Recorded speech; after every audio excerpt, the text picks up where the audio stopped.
Welcome back to Straight Facts, a special episode for you today. Both Big Steve and the Don Husam join me live. How are you, gentlemen? Good, man. Good. You? I'm all right. I'm still a little shell shocked by the Mason Mount news, but apart from that, I'm okay, mate. I'm okay, and just trying to ignore this little game on Saturday afternoon. Just trying to ignore it and not think about it. If I'm being honest with you, but good. Listen, you guys signed Weghorst, so how can you be embarrassed about Mount when you signed Weghorst? I'd be more embarrassed about that, to be honest. Well, I hear you. That was needs must because there was no money to buy anybody in January. But it's no better place to start than Mason Mount. Although Fabrizio's kind of played it down this afternoon, I almost feel like Fabrizio versus the British press again and said they're not agreed. A lot of credible journalists have said that the terms are agreed. He's heading to United. It won't be as much as 85 million, probably nearer the sort of 50, 55 million pound mark. Thoughts on that as a piece of business for Man United? I mean, from my perspective, first of all, I would like to publicly thank Manchester United for taking that guy off my hand. Thank God. Thank God. So thank you to Manchester United. That's the only time I'm going to thank you all show long. But I really do thank you from the bottom of my heart for taking Mason Mount from my hands. Thank God. That's no longer my problem. I don't have to have nightmares about that. I don't have to fight half my fan base as to why Mason Mount don't fit us other than homegrown quota. So I'm so happy. This is brilliant news for me. And listen, he's probably not worth, whether it's 55 million, 60 million, 70 million, he's not worth anywhere near that. Look, I've always been balanced with Mount. I don't think he's crap as people make out, and I don't think he's as amazing as people make out. He's just in the middle. I'm going to be honest with you. If I'm being completely honest and real, right, I think you could find someone with this skill set in the championship in multiple different, like, it's not like Mason Mount's skill set is like the champion. No, but hear me out. It's not like Mason Mount's skill set is not available worldwide. He's an all-rounder, right? He does everything at a 6 out of 10 level, just above average player. Doesn't do anything at an elite level, but he's high work rate, perhaps has some leadership qualities which could help a team. So it's not like he can't help. But the one thing that from Man United, he actually fits United less than he fits us, which is the part that I'm kind of like, whoa, like where are they going with this? Because you look at it from the perspective of, if you're going to play a 4-3-3 with Casemiro as the 6, then I don't think Mount and Bruno fit together. That's the thing. I think both of them in the same midfield probably might not work out as much, unless they're trying to play him elsewhere, maybe change the system, maybe play a 4 in midfield. You never know. I would say this. I wouldn't second guess or pretend to know what he's going to do. When we signed Christian Eriksen, he was going to be the backup as the number 10 to Bruno, but he ended up holding in the midfield. We don't quite know exactly where and what there were people that were trying to convince me that Lisandro Martinez was going to play as an inverted left back. That's all they said all summer. And he went on to be a brilliant centre back in the Premier League. So, yeah, look, we'll see what happens with it. My view on Mount is very simple. By the way, I think he's better than a championship player. If he's our main midfield signing this summer, I'm worried. But if he's part of a really good window, which includes another midfield player, I think we've improved our squad. Is he better than Fred? Is he better than McTominay? Is he better than Donny van der Beek? Yes, but we have to do more. So I'm kind of balanced with it in that regard. I'm not jumping for joy thinking, wow, we're challenging City now because we've got Mason Mount. But equally, he's an improvement on a lot of our squad players. And we'll see what happens. We'll absolutely see what happens with it. I'm not saying he's a championship player. Let me clarify. I'm saying you can find his skill set. Yeah, I'm saying you can find his skill set. What is that politics, Gal? What are you talking about? Is he a championship? No. Don't egal me. Don't egal me. Listen, I'm just saying skill set. His skill set is an all-rounder. You could find that in multiple different leagues. It's possible. So you think Mason Mount's skill set is that of a championship player? Oh, here we go. Look at you twisting the shit out of it. That's what you said. Terry, can we stop doing yoga for a second here? Chill out. I'm not a yoga instructor. Then give a straight answer. Okay, straight answer. when I say his skill set, I'm saying he's an all-rounded player, so he can do everything at an above average level, which you could find in multiple different leagues in the world. That's not an insult to Mason Mount. So yeah. Okay, fair enough. Steve, from your point of view, good, bad business for Man United? What do you think? It's a strange one for me. I'll be honest. I didn't see him going to United. He was linked with Liverpool a lot. Mason Mount's a funny one because he burst onto the scene, you know, and he looked the part in time at Chelsea, and he just seemed to tail off for me. I think he's gone a little bit stale there. I think this is a real 50-50 signing for me. I think there's a lot of pressure on him going to Manchester United. It's going to be different than Chelsea. But if Ten Hag feels that he can put his arm around him, if Ten Hag feels he's seen a player inside there and he can bring it out and make him a better player, then it could turn out to be a masterstroke. I mean, Manchester City pulled Akanji out the act this season and people were laughing. Yeah. Manu Akanji, why have you signed him 14 million? Man City, is that all you do? And everyone panicked. But Pep Guardiola obviously seen something in him that we didn't have in the squad, something that he brought that nobody else had, and he ended up playing a big role in what we're doing. Mason Mount could be that link. He could want him for ball retention. He could want him. He could have a new system lined up where he's integral to it. You just don't know. And at the end of the day, Casemiro in your midfield, he's massive for Man United, and you've just got to trust the manager. I know it sounds mad, but you've got to trust the manager. That's his job. And I mean, we all laugh and we all take the piss, and now you're getting him and you're getting that. I understand why Husam doesn't want Mount because they're getting Jude Bellingham, remember? So, you know, there's no comparison there. Weren't you supposed to get Jude as well? You know, it is what it is. You know what I mean? It is what it is. Listen, you need Jude more than we need Jude. Let's just say that. But that's not the point. You were going to get Jude too. What campaign, you know what I mean? In fact, why don't you sign Mount? Because you're playing in the Europa League. It's like the Championship anyway, so it'll fit in for your lads. Hey, I've got 3 of them, either Europa Leagues, and I got 6 of the Champions League. I could take a year off, so I'm good. I never seen you lift the Champions League personally. Show me the picture of you lifting the Champions League.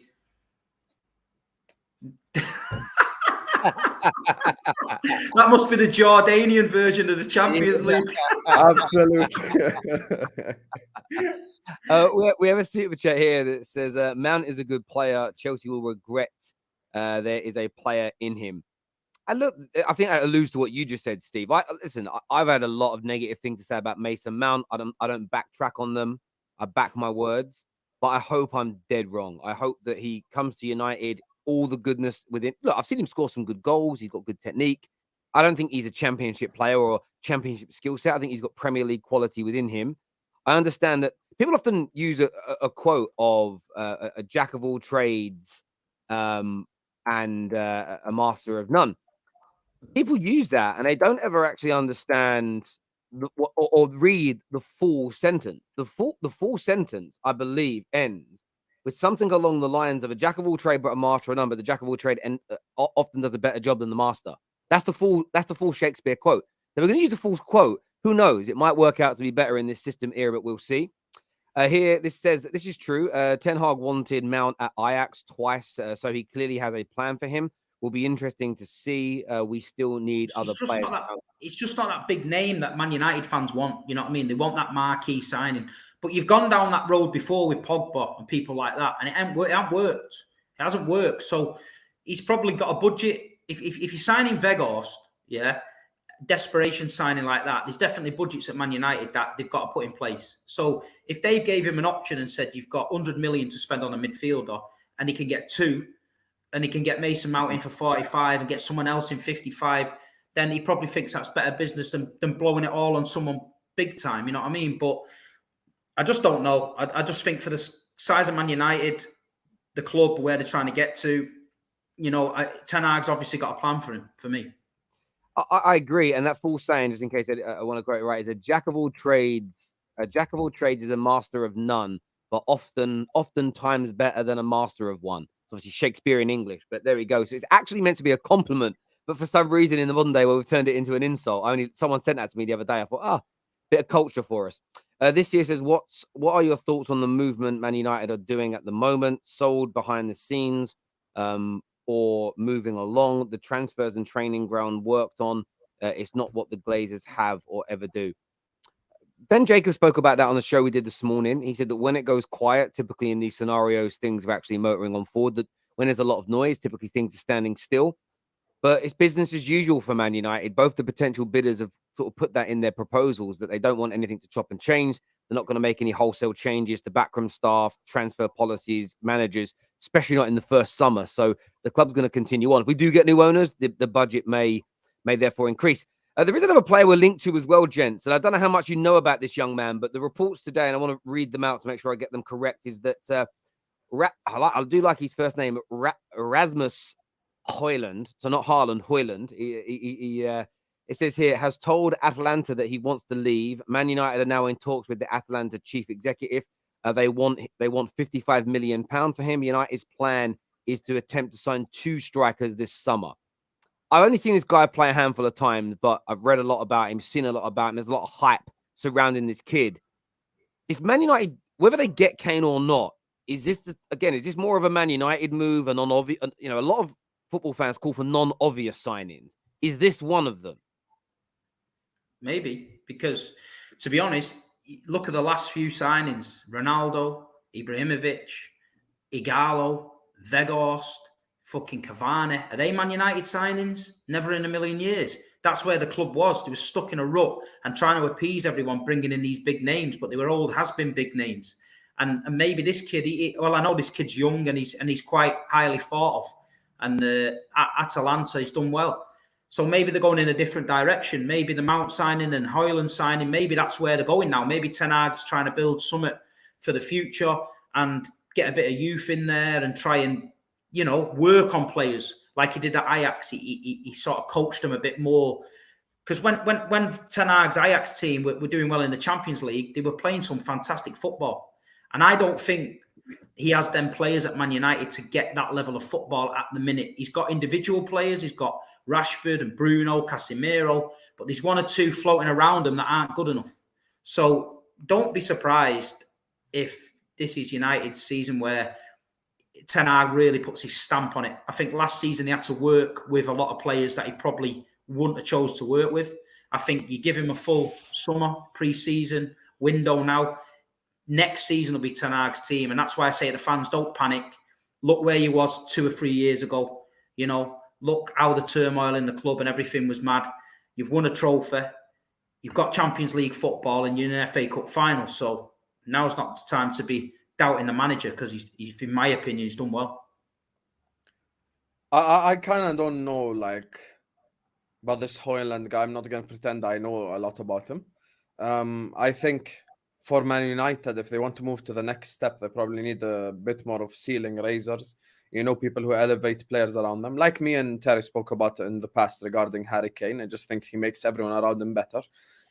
Specifically in that forward line alongside the likes of a Rashford or an Anthony, someone like that. So, listen, with Hojlund, signings like that, they could come good, they could fail. You never know. I'm not going to sit here and argue either side. It could work out, it couldn't work out. Who knows? Maybe he's better than the quote-unquote main striker you sign. But the thing is, you look at these first 2 transfers, like if you sign Mount and Hojlund, let's say, as your first 2 signings this summer, then you kind of look at it like, okay, so where do we go from here? Because you are trying to kind of close the gap. You're trying to cement your place in the top 4. You're trying to be a team that consistently wins trophies. Does that take you to that level? Only time will tell. But in my opinion, signings like that are not really ceiling raisers, people who will take you to the next level. Sometimes I get what Steve's saying as well regarding Man United in the past. They've always signed the name. But with Harry Kane, it's not just the name. It's consistency, it's production, he's Premier League proven as well. So he's been there, done that. He's played in all these stadiums. So look, I have nothing against Hojlund. Don't personally, know a lot about him, but I think United should be heading probably in a different direction regarding just the level that they're trying to get to. That's what I'd say. I get what you mean. I certainly think, again, if you sign Hojlund and Mount, I want more around that. I wouldn't be satisfied with them as our main 2 signings. But I also feel with clubs, and City have been the best in the country for a while at doing this, you sometimes buy players like Jack Grealish for now. Haaland's young, but he was for now. But equally, there's players like Julian Alvarez that you buy who has had a very good impact, but there's future proofing in him at the same time. Man United of old, when we were at our best, is what we did. Yes, we'd go out and buy sort of, good, Roy Keane's, Rio Ferdinand's as examples. But when we bought Cristiano Ronaldo, the world didn't know who he was. No one in England was like, oh my God, you've signed that Ronaldo kid that everyone's been buzzing about. Now, the internet was different. The world was different. Social media didn't exist. But we used to pull these it's hard to find anonymous, obscure signings now because the internet means everybody kind of knows everyone. Computer games have huge databases on, and things like Football Manager, what they are quite good at is spotting wonder kids. They don't all turn out to be world-class players, but those games, they've got quite a good scouting network, as it were. So it's hard to sign players that nobody's heard of. But these signings are very Man United-esque, and there's an element of that I like. But you're right, then it needs to be coupled with some Harry Kanes, a De Jong, Diogo Costa in goal, something along those lines as well to really raise that ceiling. But I like the look of this kid. He looks good. And the only thing that annoys me, I don't like the new Haaland stuff. One, they're about the same age, and I don't even like it when it's a 30-year-old player and an 18-year-old player that play in the same position. How many you must have heard of both your clubs, the new Yaya or the new Gerrard. I hate all that shit. Apart from that, I'm quite excited about his potential. This here from Dale says, trust in the manager, not what the fans want. Look at Chelsea. That's not always true, though. Sometimes the fans can get stuff right and the manager can't. Just look at my club. We were all right objectively, and Klopp was wrong, and he said it himself. It happens. Listen, managers are not perfect. They get things wrong. Pep Guardiola has gotten things wrong. Klopp's got things wrong. Ferguson's got things wrong. I just hate when people make the manager to be some sort of messiah. He gets things wrong. It's okay. And objectively, you can have a constructive conversation about it. And I look at even my own manager, and I can name probably 5, 6, 7 things he's done wrong this year on its own. You can name stuff Pep's done wrong. You can name stuff Ferguson's done wrong. It's okay. Just my thing is, Mason Mount and Hojlund could both become unbelievable players next season. But your reasoning can't be Ten Hag wants them, so that's it. I'm not going to argue anything. You can still have an opinion, So, yeah, that's my thing. Yeah, you certainly can. You certainly can. The only thing I would say is that I just don't do the agenda thing. So I don't want to be right about Mount. I want to be wrong. And I know there are some United fans that are like, right, every time he misplaces a pass or has bad control, the agendas will start. That's the sort of numbskull, bottom of the barrel bullshit that I don't kind of condone. But aside from that, the rest of it's good. Talking about your club, Liverpool, the report today, and I want to read it to you, I want to read it out here. It's come out that everything is now agreed with Alexis McAllister and Liverpool. Liverpool will pay the exit clause, which is less than the 70 million that was first quoted. Obviously, a link to the likes of Kone and everything else. I'm going to go to Steve first on this, though. Are Liverpool doing the right business? They're getting it done quick. They're linked to Kone. There's another guy they're linked to, Thuram. Are these the kind of names that, as Hassan would say, going to raise the ceiling for Liverpool next year, Steve? Yeah, they're getting rid of a few. Milner's going, people like that. But the thing is with Liverpool, for me, they've kept hold of far too many players for too long. They didn't identify that certain players were starting to decline, and they let it get worse and worse and worse. And now this season, look where they've ended up. They've ended up in a mess. So they've got to clear out the underbelly. I always say Liverpool's first 11 can go toe-to-toe with anyone in the world on its day. And they can. But when it gets to the business end of the season and people pick up knocks and you start having to rotate and change and try and fight on a few different trophy fronts, when they start bringing in Curtis Jones and they start bringing in Elliott and they start bringing in Milner and the Ox and Naby Keita, that's where it all got a little bit sketchy for me. So I think Jurgen knows what he's got to do. I think he's left it probably a season too late. So he's not going to get it right 100% this season, but if he can add fresh legs to the underbelly of the Liverpool team, where when he's in games, he can bring on a bit of energy late on and a bit of a spark and get everybody else going, I think Liverpool could have a good season. Someone asked me, who do you see challenging Man City for the title next season? And I said Liverpool. And I don't know, I can just see that. I just don't think Liverpool are as far away from it as other teams are. And I think this is an important time for Jurgen to regroup and get it right. But I just think he left it that late. He can't afford any more mistakes now, because if he does and he has another season like he's had this season, then Liverpool can tail off, and it could be another 3 or 4 years before they get back to that top. I'm so happy Steve, you know, me and Steve are here to fight about his own club, but everything he just said about his own club, about my club, I agree with every word he said, and everything he just said I've been saying, you know, on Liverpool Football Club. Because I speak straight facts and not bullshit like you, so that's why. I don't do bullshit, man. He's setting up another show don't do called bullshit, yeah, and you're the head of it, apparently. So don't worry I don't do bullshit. Hey, don't listen to what others have said about me. I'm here live in the flesh. You can ask me. I don't bullshit. When it comes to this entire Liverpool thing, these are things I've said all summer long. Last summer, I said we're gonna get it wrong. I got accused of being negative. You know, I should have probably been more negative because we ended up even worse than what I first thought. So, you know, we did leave it to season too late. Steve's spot on 100%. We left it to season too late. We should have done all this in the summer. I know, let me just say something that pisses me off.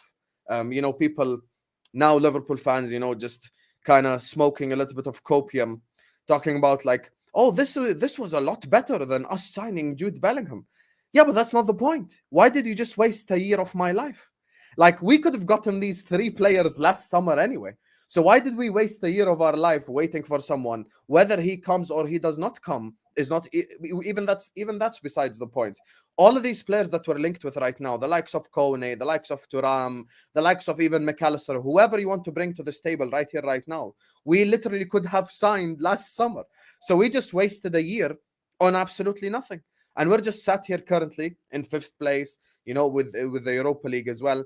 And you look at this entire situation and you're kind of sat there like, bro, like all of these guys I could have got last summer anyway.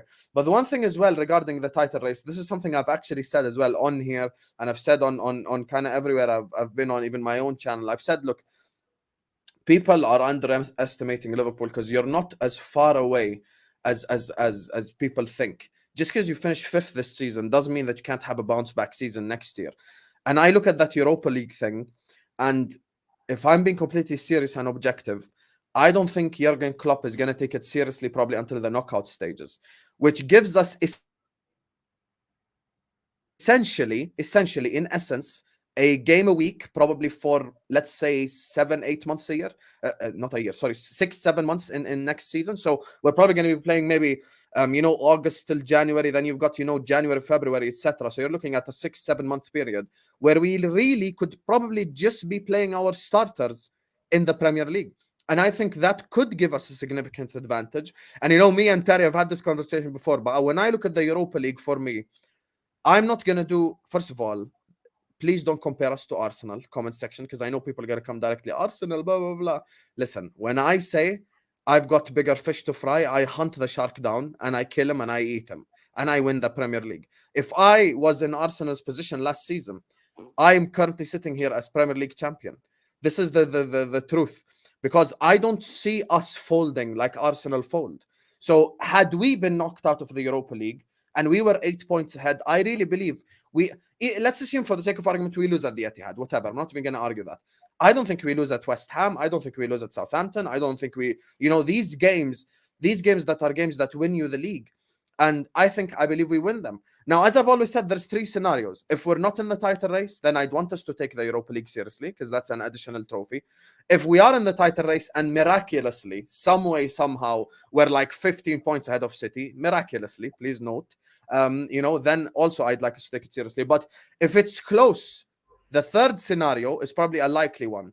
If it's close between us and City, and, you know, we get to like April, March, whatever, May time, I really wouldn't want us to exert that much energy on the Europa League. I'm not trying to see Salah and Van Dijk wear the Europa League patch. I'll be honest with you. I've been sent, one of you has sent me a link here to an article from March 2019 that states, after 20 games, the signs looked even more promising as Liverpool had a 10-point lead over current champions Man City. So you threw away a 10-point lead to City before, but you say that would never happen to you. That's a link that's been sent to me. So how are you so confident? Can I explain the difference? With the worst team, you would definitely not throw it away. Okay, I'll tell you the difference. In 18-19, we went on to win the Champions League. We still haven't had that Premier League winning experience yet. And Steve will tell you this about his own club. When you get that first one, when you get that Premier League winning experience, it's different.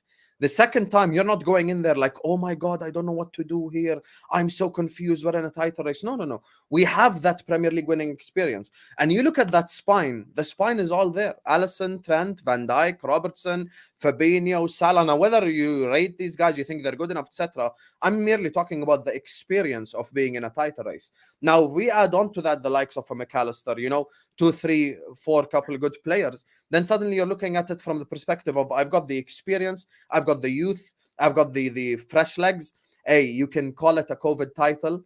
Factually speaking, the COVID title was the title that City won the year after because the stadiums were empty all season long, not just for a month. And had we not played a single game post-COVID, we were still league champions anyway. So the point is, it wasn't empty all season long because I was there when we lifted it. You wasn't there when you lifted it. Nobody seen you. I was there. How do you know I wasn't there? Because there was no one in the stadium, mate. There was only your team in the stadium. I was the steward that day. You weren't a steward, mate. Let me tell you that because you'd have had your camera. I was the steward. I was the ball boy that day. I saw it with my very own eyes. I saw it. And at the end of the day, yeah, you just talked about eating the shark, yeah.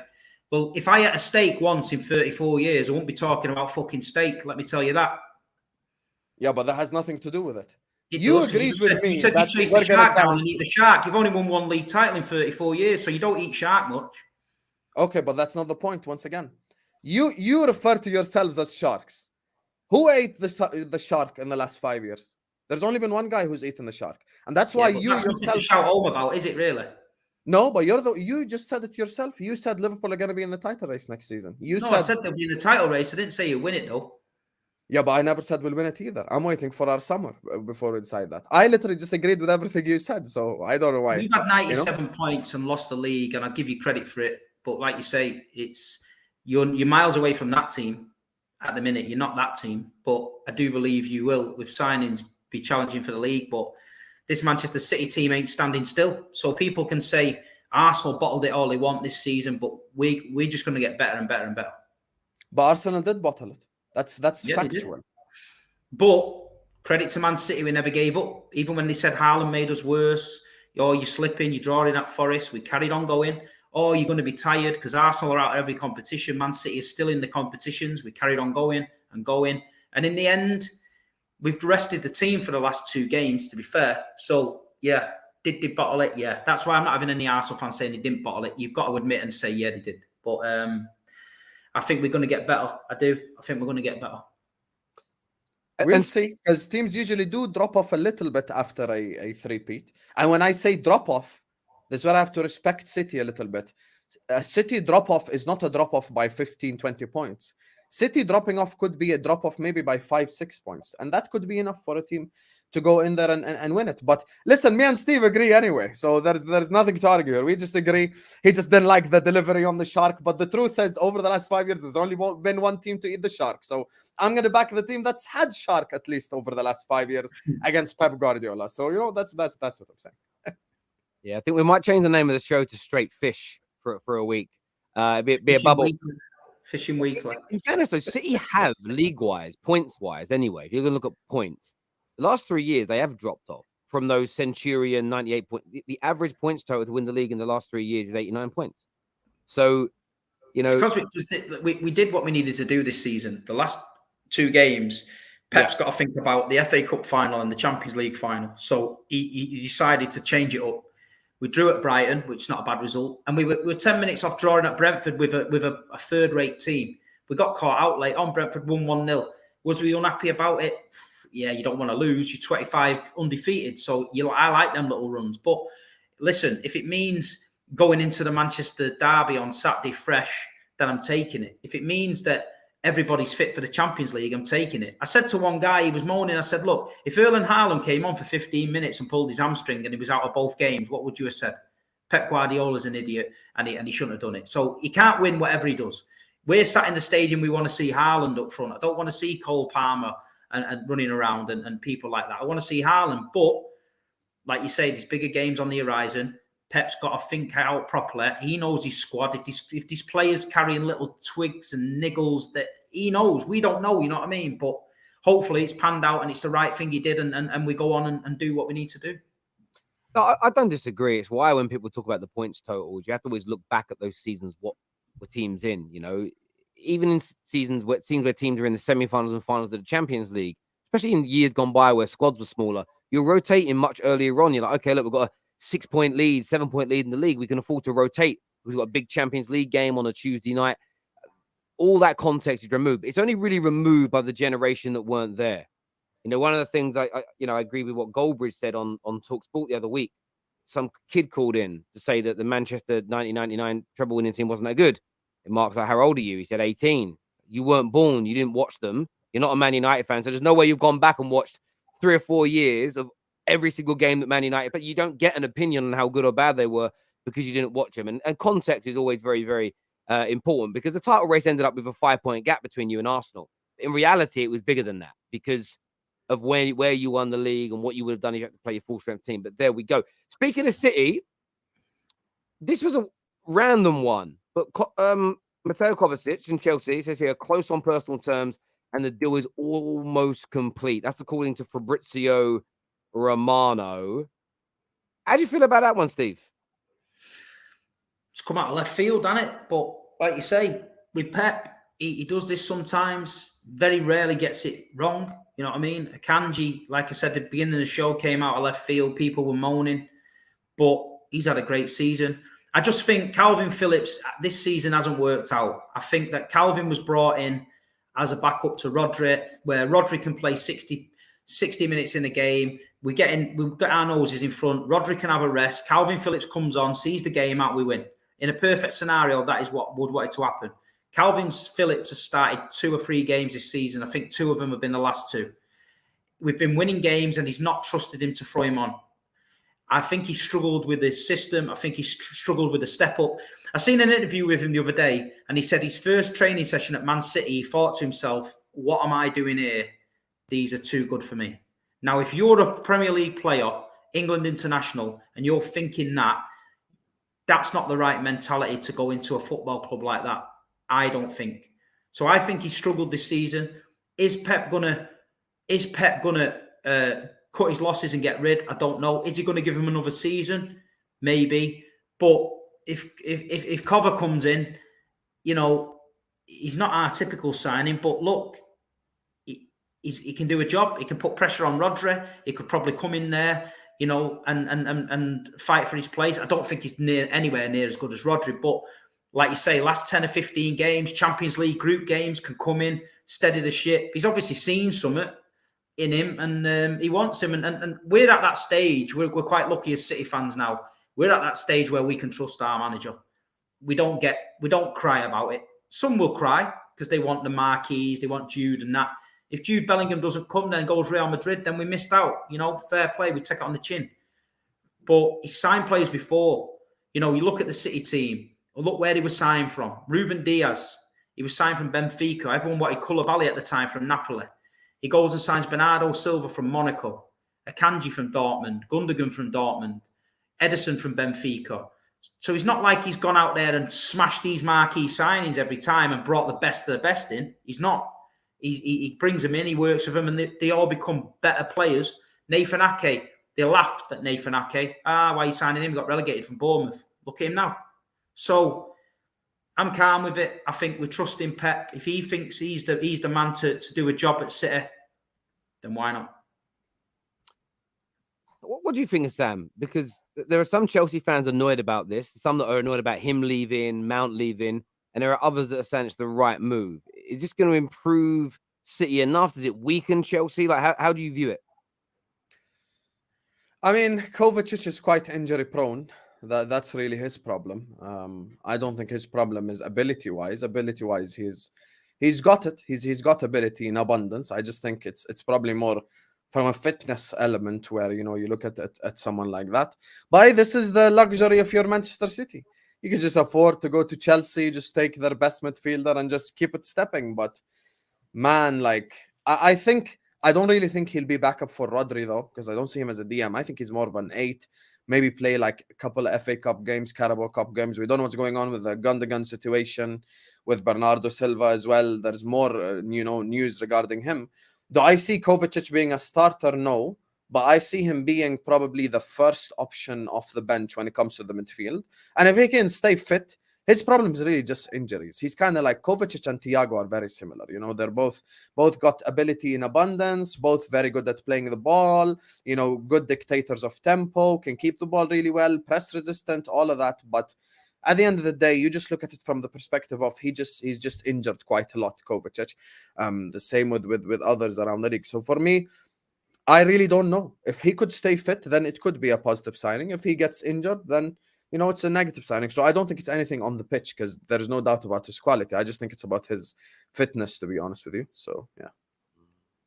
And do you feel like, in terms of City, I know you've obviously had a pop at them recently, and Steve's taken exception to that. Obviously, you know, last week you called them on the show like a fake club. They are a fake club. I'll care to explain it so Steve maybe gets the context of it. Go on. Listen, they're just a club that hit the jackpot. There's really no difference between them and any club like 12, 13 years ago. Can I just stop you there, though? Can I just stop you there? Yeah. Go on. We call us a fake club, yeah? No history in plastic, yeah? Yes. But we won the FA Cup 64 years before you won the FA Cup, yeah? 64 years, yeah? So that's a bit of history for you. No, yeah? Listen. No, let me tell you this. No, let me speak. And we won a European trophy before you. Yeah, we won a European trophy before you. We won a Cup Winners' Cup in 1970. That's before you. Yeah, you call us plastic about fans. Our average attendance has been miles higher than you for years and years and years. The highest attendance in English football history. Yeah, 84,000 at Main Road. Yeah, the highest attendance in football history. Yeah. Then you wanted to talk about cheating. Yeah. Now, if you want to talk about cheating, let's talk about what the show's called. It's called Straight Facts. Yeah. It's not called bullshit or hearsay. It's called Straight Facts. And the only football club to be found guilty of cheating is Liverpool Football Club, who hacked Manchester City's scout system and stole the players that we were looking at. Yeah. And got caught and had to pay Man City £1 million. So if you want to talk about cheating, let's talk about that, because hacking a scouting system and stealing players and looking at targets can affect the on-field performance. Mancini's wages getting paid by Al Jazeera through an agency does not make Manchester City win 7 league titles. So if we want to talk about cheating, let's get it right. If Manchester City had scouted your scouting system, you'd be on here calling us cheats. So the only cheating club in this, yeah, is you. So to come on here and call Man City fake and plastic, well, I'm sorry. This football club is far from fake and plastic. We won 7 Premier Leagues. Yeah. You've won 1 in 34. You can go on about your Champions League. I respect it. Yeah, you've won 6. But don't come on here and call Manchester City plastic and fake when you haven't got a fucking clue what you're talking about, because you just make yourself look a dick. And the show's called Straight Facts, not Dicks. So the Dick Show is starting it next week and you're on it. So, you know, it is what it is. But I'm just putting you right. I mean, I wouldn't be on there because that wouldn't be a YouTube show. But listen, I double down on what I said. Mate, it's on LubeTube. Listen, I let you speak. Let me speak now. Here's the thing when it comes to City. I double down on what I say. I have absolutely, you know, he has every right to respond the way he has. It's his club. But I double down on what I say. Man City simply hit the jackpot. There's no difference between them and any mid-table club that could have done that 13, 14, 15 years ago. There's just no difference. The truth is, when Sheikh Mansour bought Manchester City, it really could have been any other club. There were talks on Newcastle back in the day. You know, they could have really just bought anyone. You know, they could have bought Everton. They could have bought, I mean, thank God they didn't buy Everton, to be fair. But they could have bought any Premier League club and it would have resulted in the same thing. But they just hit the jackpot. So the thing is, when you look at Manchester City, look, when I say regarding history and all of that, the truth is their history is nowhere near the history of the big clubs. You know, he could tell me winning FA Cup before the blah, blah, blah. I mean, Preston North End was the first Invincibles. Are we going to now shove Thierry Henry to the side and go like Preston North End done it in the 1800s? So we have to be fairly objective here when speaking. The truth is, 115 charges or whatever it is. And listen, by the way, Liverpool are guilty 100%. And they did pay for it. So we did pay a fine. So we were guilty and we got convicted and we paid the money. We didn't insert 500 lawyers. We just paid the money and we kept it going, you know. So that must make it okay then, yeah? No, I never said that. I said we were guilty. But we paid the fine and you know, we just we carried on with it. With Man City, the reason why I call it fake and plastic is, you don't understand, I interact with many different people than you do. We don't interact with the same people. The City fans that I interact with, you could tell were really not City fans 5-6 years ago. You could tell a lot of them converted from Arsenal, a lot of them converted from Chelsea, a lot of them converted from here, from that. And that whole, average attendance stuff, that's just BS. This is when you push statistics to the side and use your eye test. We see the Etihad. We don't need, all these numbers throwing. By the way, this ain't the first time. They've been doing this for the last 10 years. Oh, we've got the highest average attendance, blah, blah, blah. You go watch the Etihad. You actually went to games. You went to games. There's things in games called corporate sections. I know you probably don't go to many games, but I do. I don't. So if you see an empty seat on Match of the Day, I don't go wetting my pants about it, because I probably know that's the 1894 lounge or the Summit lounge. Do you know what I mean? So at the end of the day, you're talking shit, but I get it, because I know Man City. Well, what have I said that's false? No, I know Man City are taking titles off you, yeah? I know your precious Liverpool team, the mentality monsters got done by the little team, the plastic team. So you just can't answer my point. Listen, and I know that you're now in the Europa League, yeah? So I know you're hurt and that, but there's no need to come at Manchester City Football Club because of the failings of your club. You can blame Manchester City for the failings of your club all you want, but at the end of the day, your club is in a mess. Your club is in the Europa League. My club, with the empty seats and the plastic fucking support, is in the Champions League final next week in Istanbul. Can you take the X Factor for me, because I'm going to miss it?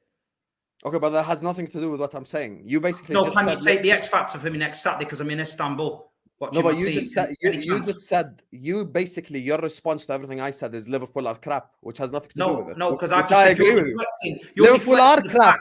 Liverpool should do better. It has nothing to do with Man City. Onto Manchester City Football Club to help you feel better. So you need help and therapy for that. So I'm going to suggest I don't need therapy. In Jordan, you can go go round there, get it all out in the mirror and that, talk to him and that. I'm good. I don't need therapy. Man. Trust me, you'll be all right. Steve, your head's so hot for no reason whatsoever. There is nothing that I said that's factually wrong. I'm pretty calm, I thought. I just laid it out. Too. The show's called Straight Facts. You're the one who's talking about. I just laid you out 10 straight facts, and you've come back at me with pure bullshit about empty seats and big sections that are missing. Did you hit the jackpot, yes or no? Of course we did. Because, but hold on a minute. Are you not now begging for that jackpot? Yes. Of course I am. There you go then. But so you're jealous then, innit? You're jealous of the money, of course. Who isn't? All right, but how does that change the fact? How does that? But once again, listen.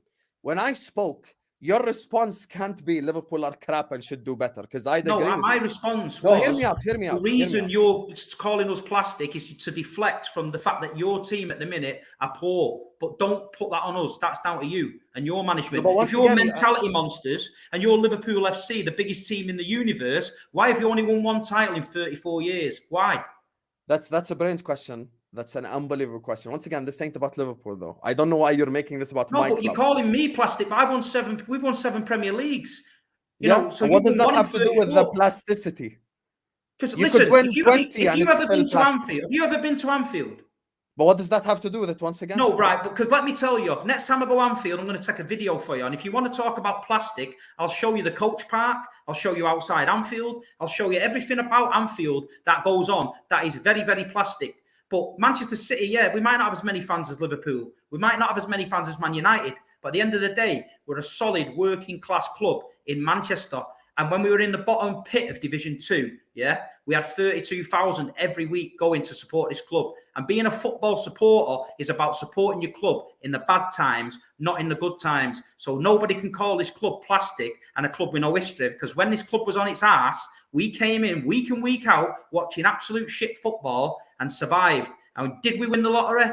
Fucking dead right. Did we deserve it? Dead right. And I'm having my time next week in Istanbul, and no one can say anything about it. That's all I'm saying. Okay, you're no, but can I ask you a question?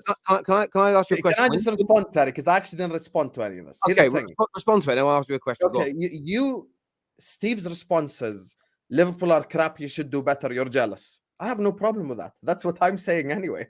I know Steve maybe hasn't worked with me a lot. I've been saying this. I've probably been more negative and critical of my own club than probably most Liverpool fans on YouTube as a platform or on Twitter or everywhere. I've been, criticizing the football club. We should be spending more money. We should be doing all of that. But that does not take away from the fact that even you agreed with me that Man City hit the jackpot. So my point is, all I'm saying is that really could have been anyone else. So if we go back 13, 14, 15 years, that could have been Newcastle, that could have been Everton, that could have been Middlesbrough, that could have been Liverpool like at the whoever it is. jackpot. Littlewood But hear me spent out. money into Liverpool. Hear me out. Let me finish. That could have been any club, and they would have had this success because the success was built on money. No. It was not built. It has nothing to do with Man City, Steve. The success was built Man based United on spent spending. 1.5 billion and not won one Premier League. So don't say money brings success. Liverpool just spent 600 million and finished 11 for 12. So don't say money brings success. It's not Championship Manager. It's real life. So you got to give the club credit for what it's done. It got a club that was on its arse and dragged it to the top table of English football. We had to invest in it because you have to invest in businesses. We got there, and we've done it, and we're doing it the right way now. Whether you like it or not, we're doing it the right way. And if you've got evidence of 115 charges, then show me the evidence. You're doing it the right way now. You're not a lawyer. We're doing it the right way. Yeah, you're doing it the right way now. After you've built the foundations and you've done all of what you've done. In any business, you have to build the foundation. In any business, you build the foundation. Littlewoods came into Liverpool. Littlewoods used to run the pools in this country. They had more money than anyone. They came into Liverpool, and Liverpool started winning trophies. Look at the facts. So it's exactly the same. If you want to say money came in Man City and we won trophies, of course it did. Because money came in Liverpool, you won trophies. Money came in from the Premier League in 92, Man United won trophies. Money came into Blackburn, they won trophies. Money came into Chelsea, they won trophies. Show me somebody that wins successfully, season in and out without spending any money. But that's once again, that's my point. I'm just saying, which you agreed with me. That no, it's the terms, isn't it? Plastic. If you said the money coming and you didn't do it without money. Yeah, but I don't know why you're personalizing that, though. I'm not calling you because plastic. I'm defending a fan base, because all I'm saying is you can't call a team plastic and no history. I've just laid out the history there, yeah? What's the history? You want an epic cup before us? Centurion season, yeah? That you've never done. Yeah, Centurion season that you've never done. That's We're on the verge of a treble that you've never done. The domestic, it's not history, did you just say? Talk to me pre-Sheikh Mansour. That's the history. Oh, right. So Before you know this entire thing was built. Terrace, we can't talk about any history that only pre-Mansour, because that suits your narrative. Talk about last season. That was history. Talk about the 34 years you haven't won a title. That's history. If the takeover, I've already spoken on it. That has nothing to do with it. If the takeover doesn't happen, are you sat here 7-time Premier League winner? Hold on a minute. If Littlewoods Pools didn't come in and buy Liverpool, are you still sat here now? You wouldn't even we'll probably still have won it because we did it the right way. Absolute bullshit. We didn't cheat the system. We didn't spend unbelievable crazy amounts. Yes, you did. In the 80s, Liverpool were buying anyone they wanted, and no one could touch it. We were the highest spenders, but not like City now. Nothing is like City now. No, because it's inflation, obviously. And the highest spenders, you spent 3 million in 1980. That's like 40 million now. Even inflation considered. Also, we don't sponsor our own selves either, So there's looking to start a chartered on your shirt, yeah? Look into that company and then come back to me. Yeah, I know about Standard Chartered, but once again, that doesn't mean how many UK customers have they got? That doesn't mean we sponsor ourselves, though. Standard Chartered is an international bank. Has nothing to do with John Henry. Okay, so that makes it all right then. So if you own a football club and you want your brother or your friends to come and sponsor your football club, you're not allowed. But it's the same family. It doesn't matter if it's the same family. I run businesses, right? The first thing I do when I start a business, I look through my contacts on my phone and I see who can benefit my business. So if I need a sponsor or if I need a new roof or I need this, I look through my contacts and I get them people because I've made contacts. It's called networking.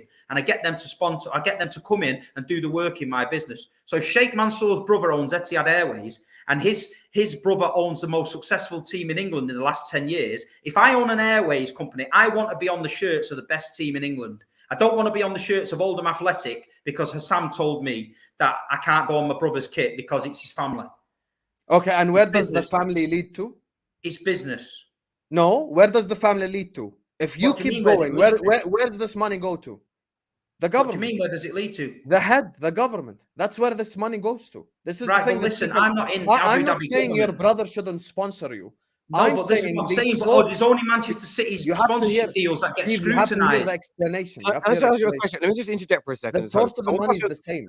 It's the same. Sam, I want to ask you a question though. You were on your knees for the Qatari owners, right? We know. Yes. This, right? So am I at Man United. So if the Qataris came in at Liverpool and you started dominating like City are, would you then call that being plastic and winning the lottery? Because since the Absolutely not. 80s, so you're talking nearly 40 years, you've not dominated English football. If you suddenly started to do what City did and you went through 10 years of domination, 7, 8 Prems in 10 years, 3 more Champions Leagues, you wouldn't call that winning the lottery an element of your definition of plastic? If not, why not? Absolutely not, because once again, as I asked Steve, it's the same stuff for me. Pre-Qatar, what was our history? Pre-Sheikh Mansour, what was his history? It's the same stuff. It's the same. You can't have less league titles than Sunderland and proclaim to be a big club pre the money. You're talking about 2008, and but then let you're me saying respond, to me, let me respond, how Steve. do you know what would have happened? How do you know what would have happened? Let me speak. Can I answer the Qatar question? Let me answer. No, but you're talking nonsense. You want to talk about City's history pre-Mansour. That's not the history. I'm talking to you now today. Talk about our history. But that's the turning point from yesterday in the history backwards. So what about what's your response? So what's the turning point in your history book? Because before 1980s, you know, before the 70s, we've won the European Cups. What was your history before then? Yeah, we started winning it, but we didn't chase the system to win it. Oh, you didn't know? But no, we didn't. Look at the Littlewood family. The Littlewood family had more money than anybody. Look at the family that bought you. They had more money than anybody. Yeah, but that doesn't mean we cheated the system. That doesn't mean we spent more money than everybody else, like you're trying to say we're doing. No, I'm not just talking about the money. Once again, see, you're not letting me speak. No, because you're not making sense. You're choosing when to talk about history. You're just interrupting me. If you let me speak, you will find out the problem. And you'll find out my argument. My argument is not you spend money. That's not my argument, because I'm well aware that there are many clubs who spend money unsuccessfully. And we've already given City plenty of credit for their recruitment and all of that. Now, the difference between Liverpool and City in that scenario, Terry, is Liverpool were a big club pre the money. Man City were not a big club pre the money. When I say Man City won the jackpot, it's because they went from nothingness to domination.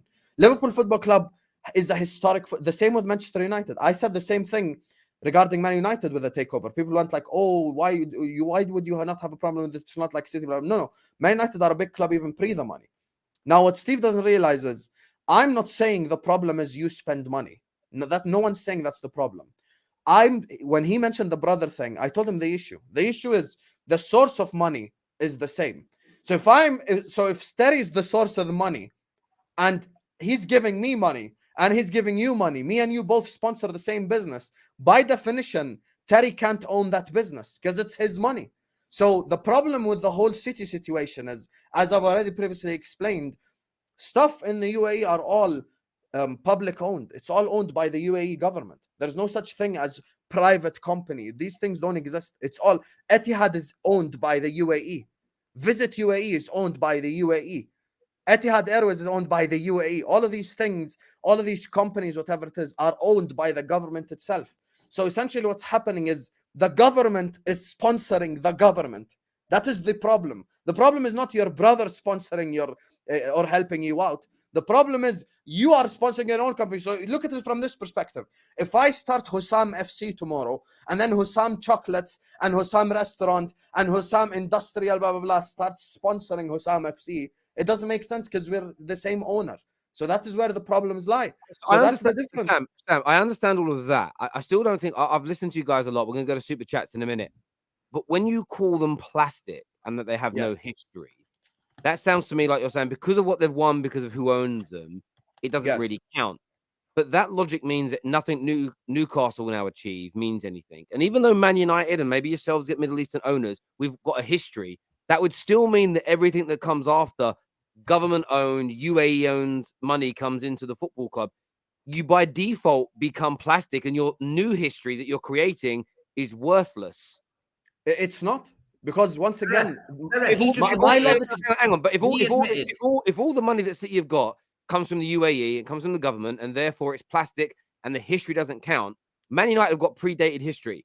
But if we get Qatari owners and start winning exponentially more than we were winning in the last decade. Doesn't count anymore. Don't count. Oh, no, it does count because you're a big club before the money. Were you big before the money? You were. Say again? Were you big before the money? You were. I was. No, listen. Tell me. Hold on a minute. Tell me when I came on here and said we are a big club. When did I say that? Yeah, but then that's my argument. No, it's not. No. Everything I say, you say that's my argument. It's not. You said we're plastic. We ain't plastic. We're our own club in our own right. If you want to be bigger than Manchester City, that's fine. I'm accepted that. We've lived in Manchester United's shadow for 20 years, but life's good in the shadow. Let me tell you, life's good in the shadow right now. Yeah, life's good in the shadow. I'll live in Liverpool's shadow for another 20 years because at the minute, life's good in the shadow. I'm not one of these that dwells on being a big club. You are, and you've got to justify it. And you're trying to justify it by putting Manchester City Football Club down.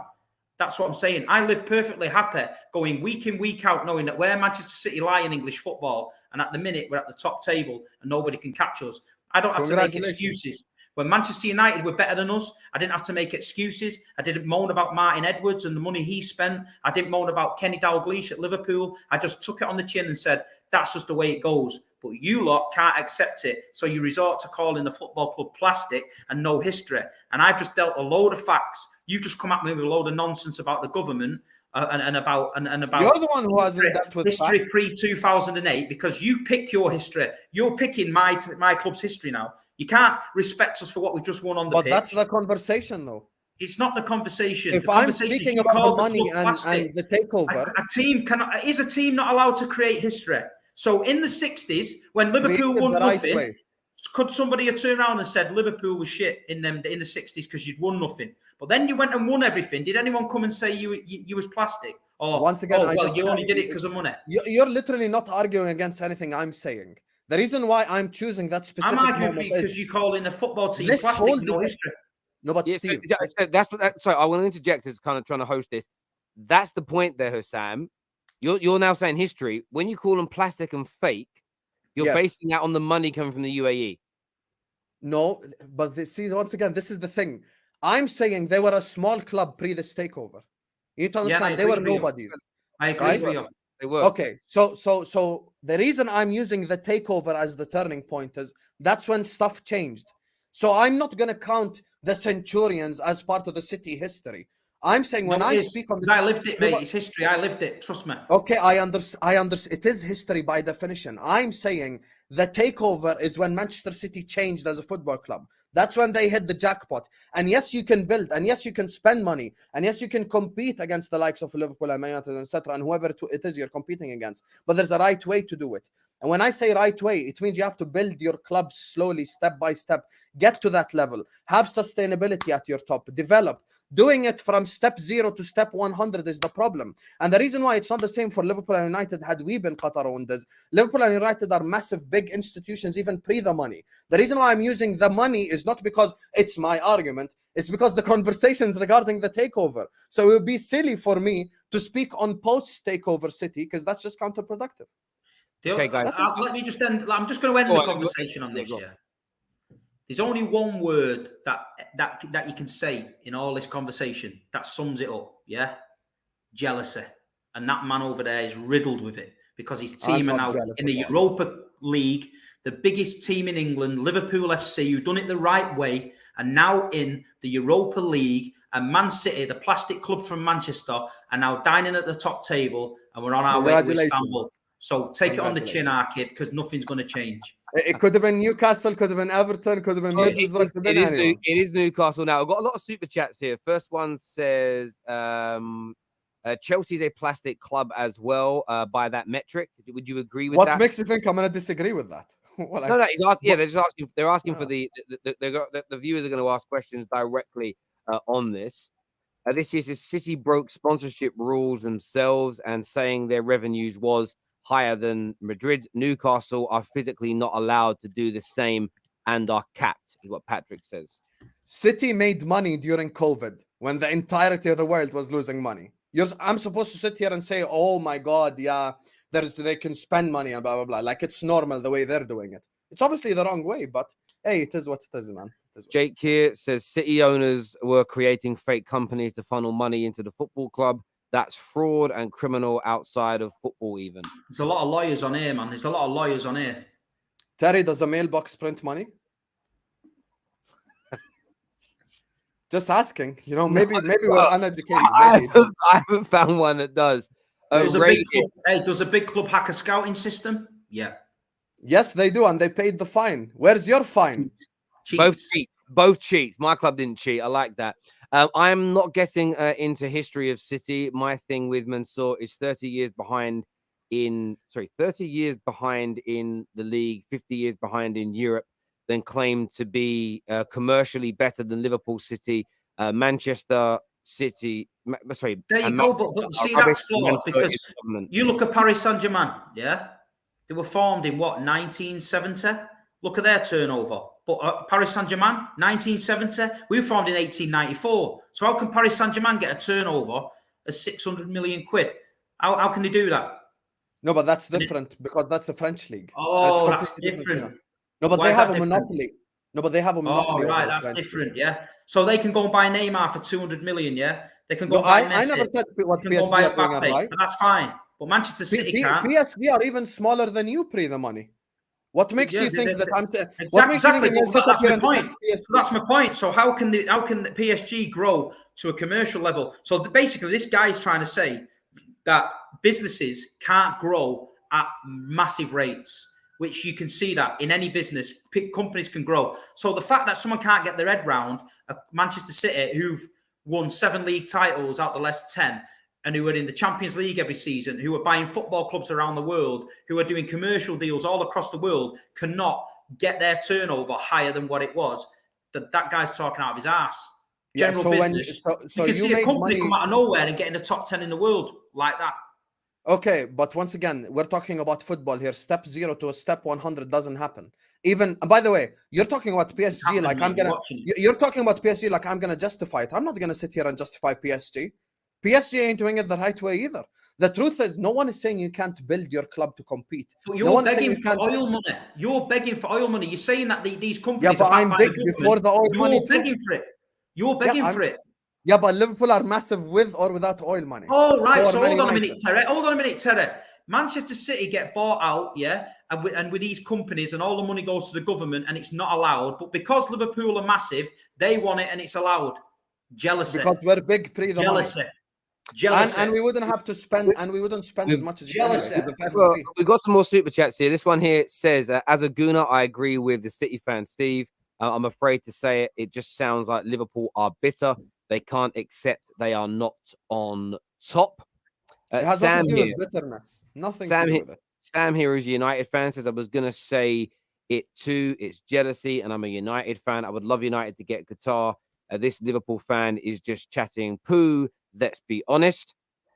This here from Neil, who says there is no point talking about history unless they are convicted.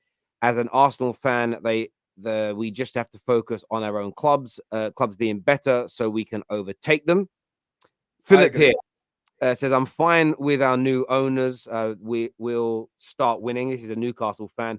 Don't care what anyone else says. I don't agree mostly with Steve. Money spent in football now is much more than spent in the 80s, regardless of inflation. 100 charges, and this City fan saying in innocence is what I think 0 degrees. 118. In this country, we're innocent until guilty. If Hassam's got any evidence, please share it with me because I'd like to see it. If you're not, you're talking bullshit. And that's Steve, why I said the show called bullshit. Does a mailbox print money, Steve? That's the only question. Mailbox. There's plenty of big companies around the world that don't have addresses because everything goes to mailboxes. If you knew about business, you'd know that. So what a mailbox has got to do with anything, I don't know. I don't know if a mailbox could be the headquarter of a company, but it is what it is. Well, the Newcastle sponsor's not even got a website, but there you go. Yeah, and Terry, did I not call it out when you asked me? Be real. It doesn't matter. Listen, if you've got a multi-billion-pound business and you haven't got a website or you haven't got an address and it's a PO box, who cares? If you're a business, you're a business. No, but Premier League, I keep the same energy. I've spoken this about Newcastle. But listen, we're football fans. We're football fans. People are saying, why don't Steve speak about 115 charges? Because I'm not qualified to speak about that. I don't know about that. I am a football fan. I talk about football. I came on here to call you out, calling my club plastic with no history. I didn't call about the charges. If Manchester City Football Club are guilty and they're found guilty in court, I will come on here and I will talk about the charges because there'll be nobody more embarrassed than me that I support a football club that has done anything wrong. Let me tell you that. Nobody be more embarrassed than me. I am not defending anything in football, but all I'm saying is it's got to be consistent, and I'm not having people say that this club is... I'm not having people use this club as a diversionary tactic because of the shit failings of their own club. That is all I'm saying. No, but once again, that's Sam, let me try and get through. one thing, Terry. Just very quickly, there's like 22 super chats, and I want to just give 30 seconds. Steve, I agree with everything you say about my club. We need to do a lot better. There's nothing that I have absolutely zero argument against that, but it has nothing to do with it. I've kept the energy consistent for everyone. And when I say plastic, don't personalize it. If you've been there through the dark era, you've just not interacted with the people I've interacted with. I've seen people actively change from Chelsea, Arsenal, Man United. I don't deal with them people, mate. I don't deal with them people. I go, exactly. I ain't got time. So I go week and week you out. don't have to personalize it. I'm not talking about you personally. Here says Steve is tying him up like a pretzel. Deluded is what Mark says here. A good mixture of support for both of you on it, which is quite nice. City fans are either disingenuous or plain dumb with the club's finances. It's like seeing your 13-year-old with a Mercedes and believing he works. So that's quite funny. The record attendance in England at Main Road was your stadium, but it wasn't even a City game. It was Arsenal against United. No, it wasn't. Bill, you've just wasted £4.99, Bill. You've just wasted it, mate. Manchester City v Stoke, 84,000. Go and Google that, Bill. Get your £4.99 back as well, because you've just blown it there, our kid. Thanks for the super chat, Bill. I love you, bro. What Sir Sam is trying to tell you, Steve, is that Man United and Liverpool got their money through merit. City got theirs via a sugar daddy to buy them the merit, is what AU says. As an Arsenal fan, I am more grateful for Roman coming in and spending millions to make us who we are today. It's okay to accept money and is a huge factor for City, is what C says. So by that metric, Newcastle are now a fake club. Do you consider Newcastle a plastic and fake club now as well? Oh, I can't hear you. Your mic's gone. Oh, sorry. Newcastle can't do it the way City do it anyway because of FFP. They simply won't be able to. So, yeah, that's the thing. Here says, logically, title-chasing teams face Man City twice a season. So what if you lose to them twice? Focus on the remaining 36 games. Teams need self-reflection. That's very, very true. That's very, very true indeed. I agree with Steve. They are making their history as we speak anyway. City are doing what we all want our football clubs to do. And I think it's a very, very true comment you make there. Not in 10 years when you don't have that commercial exposure is what Ray comes back and follows up with. Thank you, Ray. Philip says, my opinion is City early on did cheat, fake sponsors, but let's see how the court case carries on. They do have history now. Who cares? Jealousy is what Philip has got to say. They can be doing it the right way now. The foundation is based on cheating, though. So I want United to beat Steve's team this Saturday, but he's 100% right. Teams are jealous.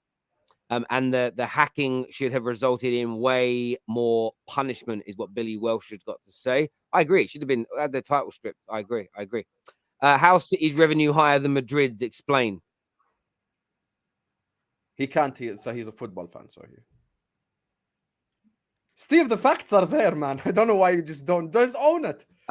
This here says Pep for England, and finally England brings it home. Yeah, I'd love Pep to be the England manager. It's not going to happen, but I'd want to leave City until it help my team out. This is Liverpool have 14 European honours to City's 1. Liverpool have 19 titles to City's 9. That is it. 7 titles for City when they have 115 investigations for FFP. Potential cheats is what a kit says here. Is Steve the only man to watch live football? Is what Godson says here. It looks like it by the chat.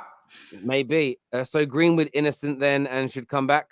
It's a very different scenario. Very different scenario to potentially financially doping versus what he was alleged to have done. City's trophy parade, though, lol, Husam, is what... you know what's the funniest part, Terry? They want to convince everyone that they actually have a massive fan base. They're now posting videos. They're posting videos from Napoli's title celebration and going like, "Oh, look at Manchester." Who's posting them videos? Hey, I saw it. See, once again, we don't interact with the same people. Hold on a minute. You can't come in here and say they are portraying themselves to be a big club because they are posting pictures of Napoli and then referring to some 8-year-old kid on Twitter. No, it's that's who you deal with, me. I don't deal with them people. I'm there in the flesh.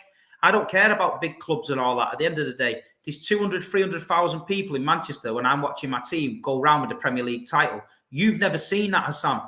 You have never seen your team lift the Premier League title because it was like the moon landing. It didn't happen, mate. It was on TV. You haven't seen it. You've never been in a parade in your life. You've never been in a parade in Liverpool. You haven't seen it, mate. I've seen it. I haven't been. So don't listen to 12-year-olds on Twitter. Contact me if you want to know what a parade's like. I'll take you some videos and send it. We don't have to pretend we're Napoli, 2024. We don't have to pretend it's Napoli. There'll be parade pictures soon when we're going around with the Premier League. Hopefully, we'll have more on the bus. This here says, I'm started watching football in 1999. I don't care who won what in the 60s. History is overrated. For me, City have already created history from 2012, is what Ricky Proctor says. Husam, bro, we will be there next year, no matter what they say. Let's hope Klopp starts being more ruthless like Pep. Arsenal and United are pretenders. Mm-hmm. We will see. We will see. This also says, question for you guys. Is it time for Liverpool to get a new manager? Arsenal will be the team to beat City, not Liverpool. Liverpool are overrated. Your time is up. I don't know how you could say Liverpool's overrated and then you proclaim it's Arsenal who are going to do it. I mean, we all saw the Arsenal collapse this season. Let's not talk about that. When we did collapse, we collapsed once against Man City. We were ahead and we collapsed. We ended up winning the Champions League, though. You don't even have a Europa League to reflect on, nothing. So you can't really compare us. And as when it comes to your first European Cup Winners' Cup. We have a European Cup Winners' Cup. I'm talking about this guy. He's an Arsenal fan, Steve. Chill. Not everything's about you. Relax, man. I'm talking about the Arsenal guy. Well, you've been talking a lot about me, so sorry for thinking you're talking about me. Let's shit. I presume you're talking about me. Let's lay the hammer down on Arsenal. You get me? So, for me, when it comes to Liverpool, I just look at this season. Look at Chelsea as the perfect example. I think probably all three of us would be in agreement that had they kept Tuchel, they wouldn't be this bad. Let's all be real here. Like, they probably, even if they were bad, they probably, 8th, maybe 7th, something like that. They wouldn't be this bad, Chelsea Football Club. So I'd rather keep the elite manager, let him figure it out. And if he doesn't figure it out, then we'll have that conversation. But it's way too early. Speaking of this weekend, this is where I switched, Terry. I'm a City fan now. How you feeling about it, Steve? Because obviously, United have, a lot of injuries. You're a much better team than us. We ended the season okay. You ended the season scintillating when you're really going for it. How are you feeling about Saturday afternoon's game? The FA Cup final, in case anyone's wondering what's going on. It's a derby, isn't it? So it is what it is. You're going to get them nerves. We just got to do what we do this season. We've rested the players. We've got 2 massive games coming up. We've just got to get the job done. I don't care if it's 1-0. You know what I mean? I don't want extra time. I don't want penalties. We should have a full squad. We just got to go in there and get the job done. It's not going to be a nice experience. It's not like a normal cup final where you go and enjoy the day. City and United at Wembley is not going to end well, to be honest. And listen, I'm backing the team to get it done. Obviously, United, I did a preview with Saeed.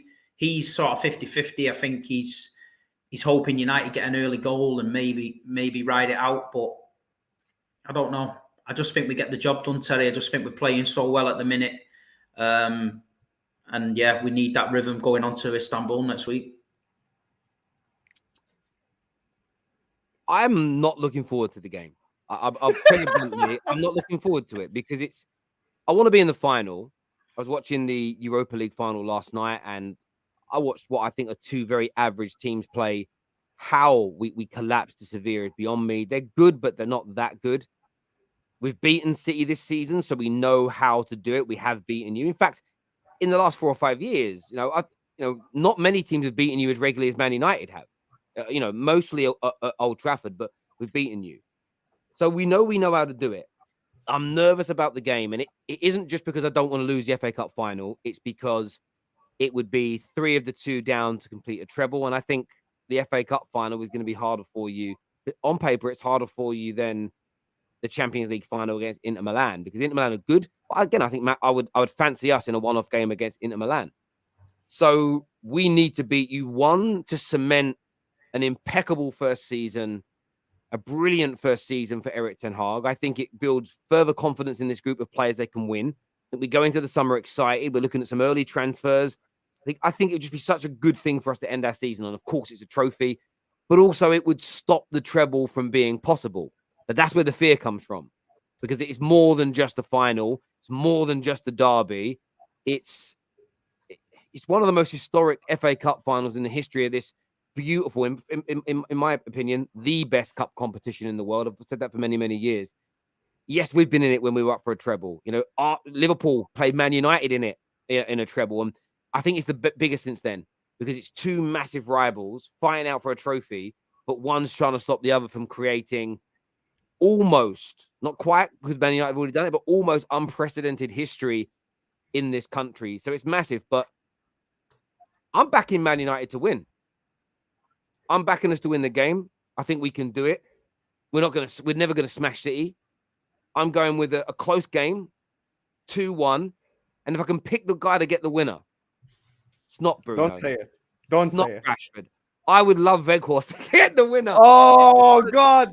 I knew you was gonna say that. I knew it. Do you know what? I was talking to KJ about this the other day, and I was like, "Do you know what it is with Weghorst? I wouldn't call him. He ain't no cult hero. He ain't nothing like that. He's like a mascot. That's how it's like a mascot. He's like Fred the Red. I'd love him to do it, but in reality, I don't care who scores. I honestly don't care. I want to win. I'm backing the boys to do it. I know it's going to be tough. City are an amazing team, one of the best teams England has ever had. They do this treble. They become one of the best European teams ever at the same European-based teams ever. This is going to be a very hard final, but I have faith in Ten Hag. I have faith in the boys. And if we work hard, we stick to our shape, we have a chance. We have a puncher's chance against this brilliant City team. And I'm going to put all positive energy behind my club. Hopefully, we can go and take on the second trophy of the season and start building towards challenging for their Premier League title next year. That's what I hope. Hello, Steve. You know, remember that favor I asked you of in the year where Aguero scored the goal? I'm gonna need you to do me the same favor again. The enemy of my enemy is my friend. And this Saturday, I'll be singing Blue Moon. I'll be a City fan, probably more than some. I'll be a City fan to the core. Listen, when it comes to Man United, no one hates Manchester United more than me on God's green earth. I hate that football club. And Manchester City, listen, I know the final after that, I'm going to be an Inter fan. So I understand why you may not like me that much. But when it comes to the FA Cup final, I need City to come through for humanity. The reason why it's going to be a good game, man. It's going to be a good game. It's going to be a good game. Do you know what, though? Part of me, I don't want to lose. But I've seen Liverpool fans do this. Go on, City, to a treble. Yes. Do you know the maddest bit is? Part of me, if Man United can't win the FA Cup, there's a part of me that wants a treble to happen. And watch Liverpool fans celebrate it. But you do realize the two biggest and greatest achievements ever by English teams don't include your name. I don't understand it. You should not want a treble to happen, bro. It's crazy. Crazy. Listen, crazy. Everything Man United have done, or City have done, Liverpool have done too. No, you've never done the treble. You've done a treble, but you've never done the treble. Who announced it the treble though? You guys did. Okay, but I've literally sent you newspaper articles. No. Mate, let's not get into semantics. I know that when you win 3 trebles in a season, papers have referred to it as a treble. But there is the treble, which is the Premier National Cup, your league title, and the Champions League or European Cup. Only 9 teams. UEFA and FIFA only credit the teams that have done what you call the treble. So there's Man United, and there's Barca, and you've got Inter. There's a couple other teams as well. They're eluding me. Liverpool are not on that list. So for me, as a Man United fan, they equal what we've done. They equal what we've done. We've still got one. People keep telling me it's erasing my history. No, we suddenly don't not have a treble. We don't have to hand it over to anybody. I'm seeing a lot of non-Man United fans, or non-City fans go on, do it. Well, they're just leaving you behind. I don't understand the celebration. It's mad to me. No, but I don't want City to they're leaving you behind. Crazy.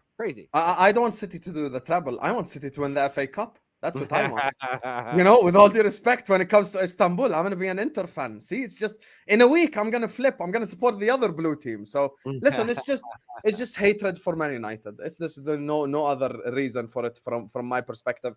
They win that FA Cup. They win the double. Call it a day. Hopefully, Inter do something. You know, low-key, thank God AC Milan ain't in that final. Because if City had won this Saturday and they had AC Milan, that would have been 5-0. I'm so happy Inter Milan are actually at least a respectable side. You know, they could defend a little bit. They could do something. So, for me, look, I'm really not agreeing with either of you. I think this is just gonna be a bloodbath. I think City are going to win big. I think City will win by 3 or 4 goals. And I know people might say, oh, it's a derby this, it's a derby that. Listen, fresh City, rested City is hell. All hell's about to break loose as soon as the referee blows that whistle. There's no referee now to call a Rashford goal that shouldn't have stood at Old Trafford. So there's many things that have changed this Saturday. So for me, I see City winning, and I see City winning by a margin, to be honest with you. I think by 3 or 4, honestly, no agendas. Like, I just think they're way too good to even have, like, Terrace says they have a puncher's chance, but in order for that to happen, I think everything needs to go wrong on City's perspective. So Haaland needs to miss like 4 or 5 chances. They just need to be hitting bricks all game long, and United have to score a goal on the count. It's just like everything has to go right for Man United. So for me, I'm just going City win by a big margin, to be honest with you. I'm going 3 or 4. That's my honest opinion. That'll be interesting. That'll be interesting to see if it happens. And look, it could. Someone here says, "Where is that list, brother?" I'll show you that again. People always act like I make these things up. There it is. UEFA's website. Who has won a treble, including domestic, league, and cup titles, plus the European Cup, UEFA Champions League? You scroll down. Which teams have won the treble? That's them. That's on UEFA's website. Okay, the people that govern our football. That's it. So no sort of agenda from them. They're the independent body here. That's it. That's the teams that have won the treble, that are recognized by UEFA. And of course, UEFA, you recognize by FIFA. It's on their website. I don't sit here and make things up and pretend stuff. It is what it is. That's on UEFA's website. City are on course to do it. And if they do, there's only been 9 of them done before. 2 by Bayern, 2 by Barca. There's a handful of teams. That's why I've seen Chelsea fans, Arsenal fans, go on City, do it. All you're doing is get left, but it's mad to me. But that's just maybe I'm personally a bigger winner as a human being than the individuals saying this. Husam, you're shameless. May Liverpool rot in 2024. There we go. This is from Ricky that says, Steve, I know City played weaker teams. Do you think the last 2 results will affect City's momentum going into the last 2 games? I always like them to play strong sides, but it's so tough. You know what I mean? We've never had this scenario before going into the last 2 games being cup finals. So we just hope Pep's made the right decision. I think with the rest, and I think with the intense training they're going to do this week, I don't think the rhythm's going to be.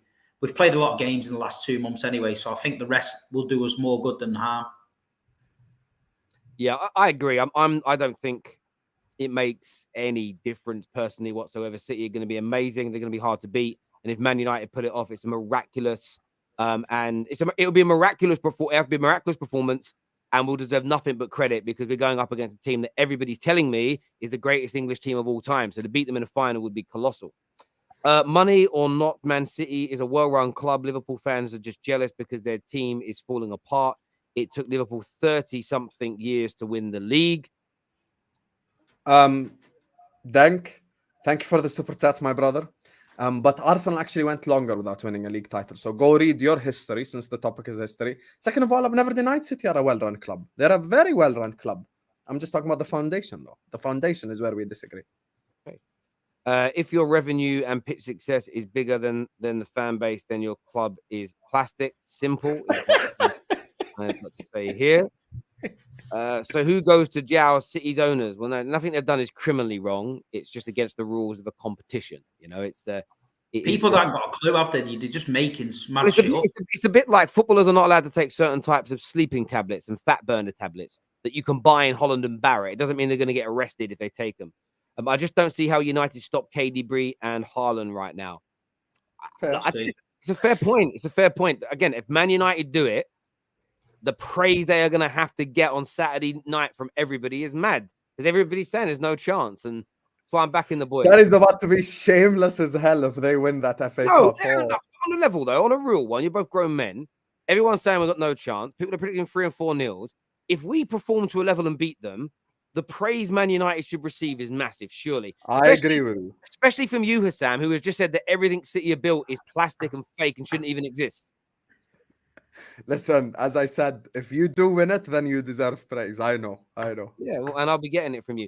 Man like Dap is watching here. Dap says, ask him about the 12 easy points a season Liverpool are guaranteed.